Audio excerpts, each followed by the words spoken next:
ہندوستان کے army chief صاحب آپ پاکستان کا 1 انچ نہیں لے سکے آج تک. اپندر صاحب خود اور ان کا ہر سپاہی ویسے کانپا ہوا ہے عاصم منیر صاحب کے نام سے. 14 اگست کے سرپرائز کے بعد اور تھرتھلی پہ جائے گی. 6 بڑی کمپنیز بھی ہندوستان کے ڈیفنس پروڈکشن میں کام کرتی ہیں. $3 بلین صرف ڈرونز پہ خرچ کر رہے ہیں.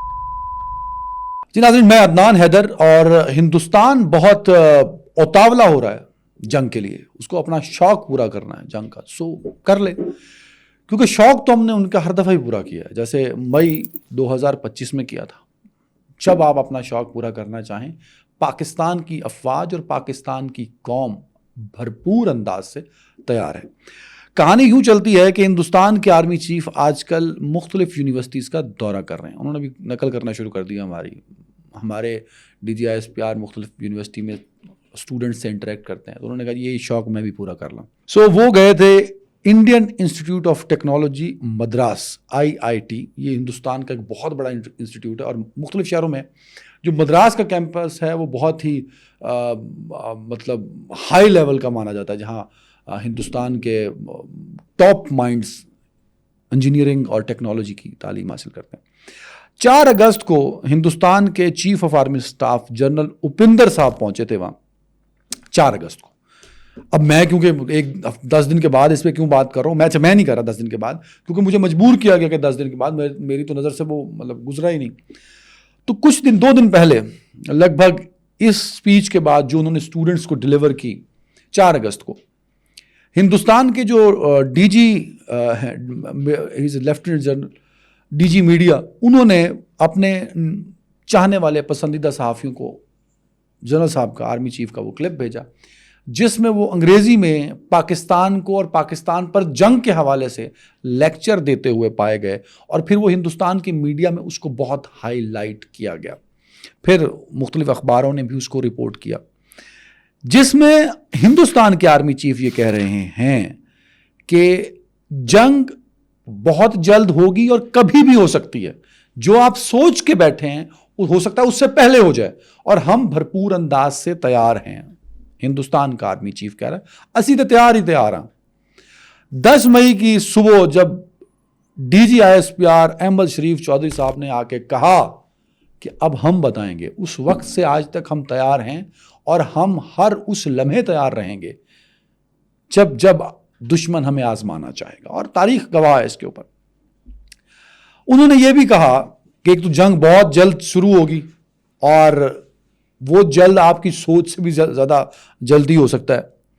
اور انہوں نے کہا کہ اب جو جنگ ہوگی وہ پچھلی جو مئی میں تھا اس سے زیادہ، یہ انہوں نے وہاں کے اسٹوڈنٹس کو بتایا. ساتھ میں انہوں نے کہا کہ ہمارے ہاں ایک بہت ہی ایک مس کنسیپٹ ٹائپ چیز بنائی گئی ہے کہ جنگ کا جو جیت اور ہار ہے وہ اس بات پہ ہے کہ زمین قبضے میں لی ہے یا نہیں لی. انہوں نے کہا نہیں، ایسا نہیں ہوتا. جنگ جو ہے، جو پچھلی جنگ لڑی ہے جس میں ان کو کتے خانی ہوئی ان کی بہت، اور 5 جہاز ان کے گرا دیے، انیوا ان کا نقصان ہوا، ایئر ڈیفنس سسٹم تباہ ہوا، وہ کہتے ہیں وہ جنگ جو ہے وہ ٹیکنالوجی کی، بڑی ٹیکنیک کی، ماڈرن جنگ تھی. تو دوسرے لفظوں میں وہ ہندوستان کے اسٹوڈنٹس کو، ہندوستان کی عوام کو یہ بتانا چاہ رہے ہیں کہ اب جو جنگ ہوگی ہم پاکستان کی کوئی لینڈ اپنے قبضے میں لیں گے. تو آپ کی اطلاع کے لیے عرض ہے ہندوستان کے آرمی چیف صاحب آپ پاکستان کا 1 انچ نہیں لے سکے آج تک. 48 71 65 99 2019 آج 2025. میرے کچھ دوستوں نے 1971 سن کے سوچا ہوگا کہ یار عدنان کے پاس انفارمیشن نہیں ہے. میرے پاس بھرپور انفارمیشن ہے. بنگلہ دیش ایک حقیقت ہے، وہ بنگلہ دیش بنا، 1 انچ بھی ہندوستان کے پاس نہیں گیا. تو 1 انچ بھی لینے کی سقط نہیں ہے ہندوستان کی فوج میں. تو یہ شوق جو ہے وہ مرضی سے پورا کرتے رہیں. اچھا، آج کی ویڈیو اس میں نہیں دی ہے، بس وہ ان کی ایک دھمکی ہے کہ جنگ کسی بھی وقت ہو سکتی ہے، تو ہم جنگ کے لیے بھرپور تیار ہیں. ڈپلائمنٹ لائن آف کنٹرول پر جاری و ساری ہے. لائن آف کنٹرول پر شدید طرح کے ایمونیشنز اور دیگر ویپنز کو اور ٹروپس کو ڈپلوائے کیا جا رہا ہے. CRPF کی جو ریزرو پولیس ہے ان کی، اس کی 20,000 تعداد مزید بڑھا دی گئی کشمیر کے اندر.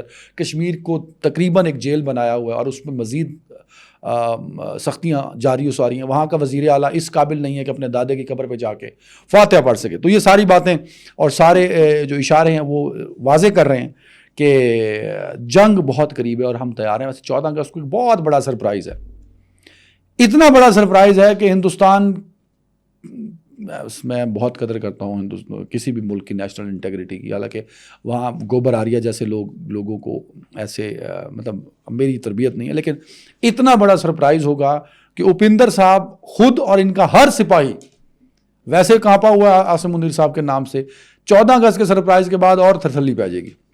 اچھا، میرے سامنے ایک بجٹ گزرا انڈیا کے ڈیفنس پروڈکشن اور ماڈرنائزیشن کا بجٹ۔ جب یہ بجٹ میں نے دیکھا کہ یار یہ کیا ٹیکنیک ہے کہ ڈیفنس پروڈکشن اور ماڈرنائزیشن پہ ایک سیپریٹ بجٹ ہے۔ وہ بجٹ جو اس سال ہندوستان نے اپنی فوج کو ایلوکیٹ کیا ہے وہ ہے تقریباً 21.69 بلین ڈالر۔ اب یہ جو ہے یہ میڈیا بھی اس کو رپورٹ کر رہا ہے، ہندوستان کے پارلیمنٹ میں بھی یہ فگر کوٹ ہوا، منسٹری آف ڈیفنس جو ہندوستان کی ہے اس میں بھی یہ فگر ویریفائی ہو سکتا ہے، آپ انٹرنیٹ پہ جا کے کر بھی سکتے ہیں۔ اس پر نا ہلکا سا کچھ لکھنے کی جسارت بھی وہاں کے کچھ صحافیوں نے کی، تو وہ جو میرے سامنے سے گزرا تو میں بڑا پریشان ہوا کہ 21.69 بلین، لگ بھگ 21.5 یا 22 ارب ڈالر کا صرف ڈیفنس پروڈکشن اور ماڈرنائزیشن کا بجٹ ہے۔ میں نے اپنا بجٹ چیک کیا کہ یار میرا بجٹ کیا ہے، تو بڑا حیران کن ایک تضاد تھا۔ تو میں ذرا اوور آل بتا دیتا ہوں کہ میرا جو اس سال کا بجٹ ہے 25-26 کا، وہ لگ بھگ کم و بیش 9 بلین ڈالر بنتا ہے۔ اس میں میری تمام پینشنز، مطلب اوور آل سب کچھ ڈیفنس کا، تنخواہیں، پینشن سب ملا کے لگ بھگ 9 بلین ڈالر بنتا ہے۔ 2005 سال کی اگر ہم بات کریں 21-22 میں یہی بجٹ تقریباً 7 بلین ڈالر تھا، 2022-23 میں یہ بجٹ 7.5 بلین ڈالر تھا، 2023-24 میں میں نے یہ بجٹ کم کر دیا 7.5 بلین ڈالر سے 6.25 بلین 6.27 بلین ڈالر کر دیا۔ پھر میں نے اگلے سال بڑھایا تو واپس جو 22-23 کا بجٹ تھا 7.55 تھا، میں نے اسے 7.64 بلین ڈالر کر دیا۔ اب جا کے ہم نے 25-26 میں اس بجٹ کو کیا ہے 9 بلین ڈالر، جبکہ ہندوستان کا جو ٹوٹل بجٹ ہے ہندوستان کی آرمی کا 2021-22 میں میرا تھا 7 بلین ڈالر، ہندوستان کا 66 بلین ڈالر۔ 2024-25 میں میرا تھا 7.64 بلین ڈالر، ہندوستان کا تھا 74 بلین ڈالر۔ دونوں کے رپورٹڈ فگرز ہیں، 2025-26 میں میرا ہے 9 بلین، پاکستان کا 9 بلین ڈالر، اور ہندوستان کا ہے لگ بھگ 80 بلین ڈالر۔ ہندوستان کا بجٹ پاکستان سے 9 گنا زیادہ ہے، ایک طرف 80 بلین، دوسری طرف 9 بلین ڈالر۔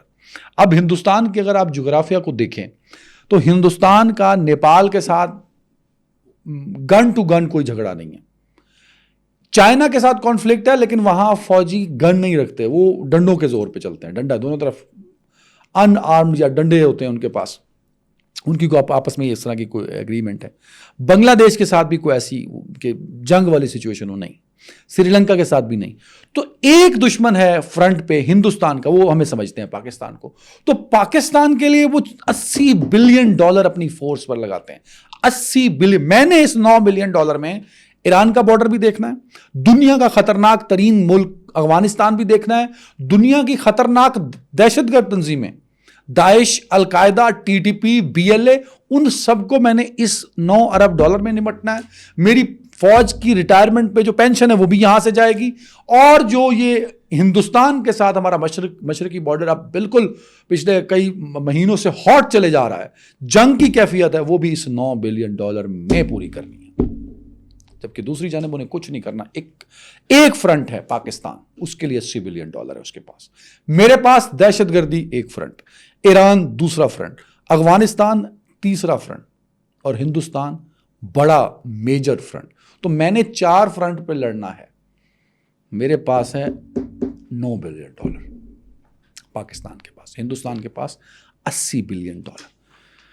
کہانی یہاں ختم نہیں ہوتی، کہانی یہاں ختم ہوتی ہے کہ ہندوستان کا انڈین ڈیفنس پروڈکشن اور ماڈرنائزیشن کا جو بجٹ ہے، پیپرز یہ بتاتے ہیں ہندوستان منسٹری آف ڈیفنس کے 21.69 بلین ڈالر ہے، جو کہ میرے کل بجٹ سے دگنے سے بھی زیادہ ہے۔ میں 9 بلین ڈالر اس سال لگاؤں گا، ہندوستان لگ بھگ آپ کہہ لیں کہ 22 بلین ڈالر اپنی ڈیفنس پروڈکشن پہ لگائے گا اور فوج کو ماڈرنائز کرنے پہ لگائے گا۔ اور یہ جو اماؤنٹ ہے یہ اگر آپ 10 سال پہلے چلے جائیں، ہم 25-26 کی بات کروں، آپ 10 سال پہلے 16-17 میں یہ تھا کوئی تقریباً $11 بلین، آج یہ $22 بلین ہے۔ 10 سالوں میں تقریباً ڈبل ہو گیا ہے، تقریباً ڈبل ہو گیا۔ 10 سالوں میں ڈبل کر دیا ہندوستان نے اپنا ڈیفنس پروڈکشن اور ماڈرنائزیشن کا بجٹ۔ جب سے نریندر مودی ہیں ان کا صرف ایک ہی ٹارگیٹ ہے، 14 میں آئے تھے تو 16 کا بجٹ میں آپ کو بتا رہا ہوں، اس سے پہلے تو بہت کم ہوتا تھا یہ۔ اور اس کے ساتھ کیا کیا کہ ہندوستان کی جو ڈیفنس پروڈکشن ہے، ایک تو ہندوستان کی اپنی نیشنل کمپنیز ہیں جو کہ اسٹیٹ اونڈ ہیں، اس کے ساتھ بہت زیادہ انوالومنٹ ہے پرائیویٹ کمپنیز کی، اس کو ساتھ ملا کے ڈیفنس پہ پروڈکشن ہو رہی ہے۔ اور اس میں جو سب سے بڑا 6 میجر کمپنیز ہیں، جس میں سے سب سے بڑا share Adani defence and arrow space کا ہے۔ تو اپنے ہی ایک دوسرا ٹاٹا اس کے بعد دوسرے نمبر پر آتا ہے، تو اپنے ہی جو قریبی دوست ہیں نریندر مودی نے ان کو بیچ میں گھسایا۔ وہ رافیل کی ڈیل ہو تو امبانی صاحب اس میں شامل ہیں، رافیل کے پارٹس بنیں گے تو امبانی صاحب بنائیں گے، اڈانی صاحب جو ہیں وہ تمام معاملات کو ڈیفنس پروڈکشن اور میزائل پروگرامز کو دیکھیں گے۔ اپنے ہی دوستوں کو انہوں نے اس پہ لگا دیا، بلینز آف ڈالر انویسٹ کرنا ہے، اور اس میں جو اسٹیٹ اونڈ کمپنیز ہیں ان کو کم کام دیا جاتا ہے، پرائیویٹ کمپنیز کو زیادہ کام دیا جاتا ہے۔ اس کے علاوہ جو سب سے خطرناک بات ہے، اسرائیل کی 6 بڑی کمپنیز ڈیفنس پر کام کرنے والی، وہ ہندوستان کے اندر جو ہندوستان میں رہ کر کام کرتی ہیں ڈیفنس پروڈکشن پہ، جن پر یہ بلینز آف ڈالر صرف کیے جاتے ہیں۔ تو ان میں ایک ایلبٹ سسٹم نام ہے جو کہ ہیرمس 900 میزائل بناتی، ڈرونز بناتی ہے۔ ایک کمپنی ہے جی، اس کا نام ہے اسرائیل ایروسپیس انڈسٹریز، جس کا کام مختلف قسم کے ہتھیار بنانا ہے اور جہازوں کے پارٹس، مختلف جو ڈیفنس کے آلات ہوتے ہیں ان کے پارٹس بنانا ہے۔ رافیل ایڈوانس ڈیفنس سسٹم ہے، ایک تو رافیل وہ جو فرانس کے جہاز ہے، نہیں، یہ رافیل اسرائیلی کمپنی ہے جو اس کے اندر کام کرتی ہے ہندوستان کے اندر۔ اس کا کام بھی ہتھیار بنانا اور جدید مشینز بنانا اور میزائل ٹیکنالوجی پہ کام کرنا ہے۔ اسرائیل ویپن انڈسٹری بھی اڈانی گروپ کے ساتھ مل کے کام کرتی ہے، جس کا کام دوبارہ سے ہتھیار بنانا اور ڈیفنس پروڈکشن پہ کام کرنا ہے۔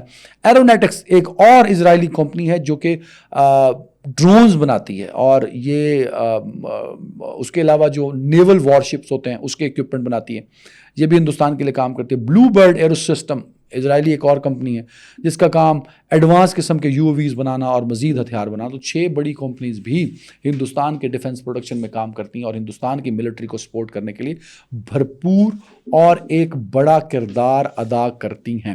اب جو خاص طور پہ یہ جو خطرناک بات ہے، انڈیا کے اس ڈیفنس پروڈکشن اور ماڈرنائزیشن میں لگ بھگ $3 بلین اس سال مختص کیے گئے ہیں، صرف اور صرف ایڈوانس ڈرونز کے لیے، جو اسرائیل کے ساتھ مل کے انڈیجنسلی پروڈیوس کیے جائیں گے، مینوفیکچر کیے جائیں گے، تاکہ فوکس کیا جا سکے پاکستان کو اندر، پاکستان کو پہ حملہ کے حوالے سے، جنگ کے حوالے سے۔ تو $3 بلین صرف ڈرونز پہ خرچ کر رہے ہیں۔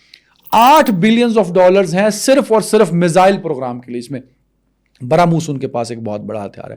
تو یہ ہے ایک کلیئر پکچر، اس میں کوئی ایگزیجریشن نہیں ہے، کوئی جذباتی بیان بازی نہیں ہے، کوئی میں یہ نہیں کہہ رہا کہ جی مطلب میں پاکستانی ہوں تو میرے بلے بلے، نہیں۔ دیز آر فیکٹس جو ہندوستان کے میڈیا نے رپورٹ کیے، دیز آر دا فیکٹس جو ہندوستان کے آفیشیل فگرز کوٹ ہوئے، پاکستان کے میں نے آپ کے سامنے رکھ دیا۔ فیصلہ آپ خود کر لیجیے گا کہ دونوں ملکوں میں کون کہاں کھڑا ہے۔